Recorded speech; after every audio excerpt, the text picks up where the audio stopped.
Selon l'islam, les djinns sont des créatures surnaturelles faites de feu sans fumée. Ils sont invisibles à l'œil humain mais peuvent parfois se montrer sous une forme humaine ou animale. Les djinns sont dotés d'intelligence et de libre arbitre, tout comme les êtres humains. La création des djinns est décrite dans le Coran.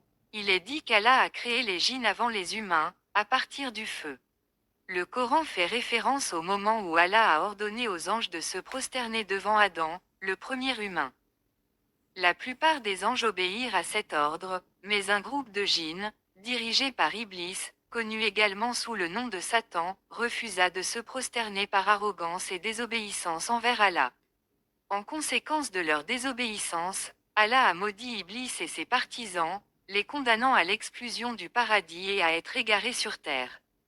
Les djinns sont donc considérés comme des êtres invisibles, dotés de pouvoirs et de capacités extraordinaires, mais qui peuvent être influencés par le bien et le mal. Selon l'islam, les djinns peuvent interagir avec les êtres humains, mais ils ne sont pas tous mauvais. Certains djinns sont croyants et pratiquent l'islam, tandis que d'autres sont mauvais et cherchent à nuire aux êtres humains. Il est important pour les musulmans de se protéger des influences négatives des djinns en se rapprochant d'Allah, en récitant les versets du Coran et en cherchant refuge auprès d'Allah contre le mal des djinns.